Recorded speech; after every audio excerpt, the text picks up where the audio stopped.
Nemška ljudska pravljica. V Nemčiji je mraz, pravijo, to je sever in zato je to pravljica o babici zimi.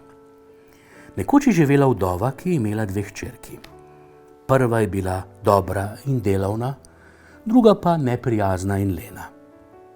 Vseeno je imela drugo veliko raje, saj je bila njena prava hči, prva pa samo pastorka. Pri hiši je morala vse postoriti in ubogati mačeho. Vsak dan je uboga deklica morala sedeti ob vodnjaku in presti volno, da so ji prsti krvaveli. Zgodilo se je, da je bilo vreteno zato povsem krvavo. Deklica se je sklonila v vodnjak, da bi ga oprala. Tedaj si je izmuznilo iz rok in padlo v vodo. Pastorka je zajokala in šla k mačehi, da se ji potoži. Toda mačeha jo je osorno zavrnila: če ti je vreteno padlo v vodnjak, ga pojdi iskat. Deklica se je vrnila k vodnjaku, se sklonila nadenj in padla vanj. Padala je dolgo, dolgo, dolgo. Predramila se je na čudovitem travniku, na katerem je raslo na tisoče cvetlic. Šla je po njem in prišla do peči, ki je bila polna kruha. Zaslišala je glas: vzemi ven kruh, vzemi vsega, da se ne zažge. Deklica je z loparjem pobrala ves kruh iz peči. Najbrž pridejo ponj ljudje, je pomislila in šla dalje. Prišla je do jablane, polne zrelih sadežev. Otresi, otresi, jabolka so že zrela, je zaslišala. Otresla je drevo in jabolka so se usula na tla, vsa do zadnjega. Prišli bodo lačni otroci, pa bodo imeli kaj jesti, je pomislila in šla naprej. Prišla je do majhne hiše. Na pragu je stala starka, ki je imela velike, dolge zobe, da se je deklica ustrašila in hotela zbežati. Česa se bojiš, ljubo dete? Ostani pri meni, pomagala mi boš in dobro se ti bo godilo, jo je žena povabila k sebi.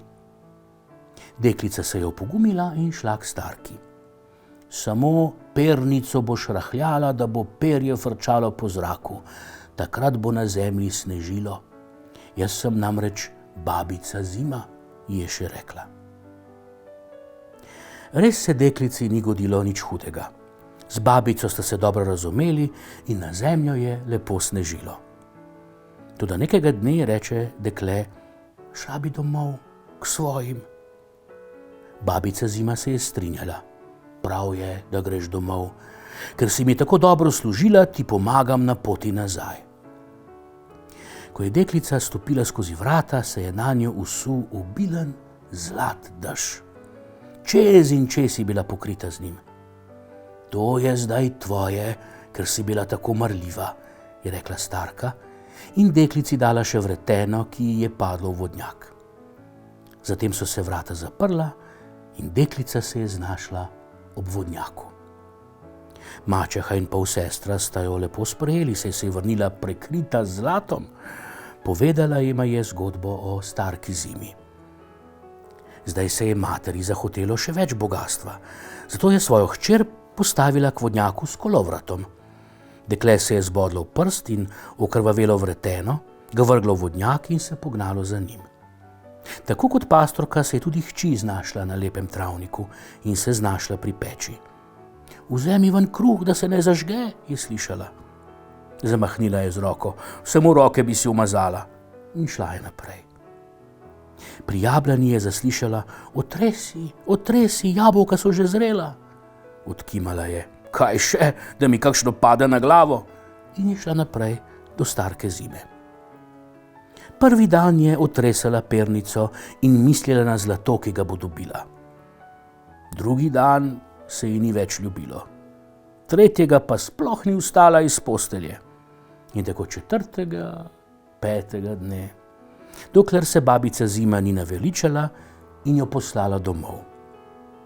Ko je dekle odprlo vrata, se je nanjo namesto zlata zlil kotel poln smole. To je plačilo za tvoje delo, je rekla babica zima in zaprla vrata. Tako se je hči vrnila domov vsa smolnata. še zdaj se lene hčere drži smola. Mi pa imamo vse manj snega, ker ni nikogar, ki bi stresal pernico pri babici zimi.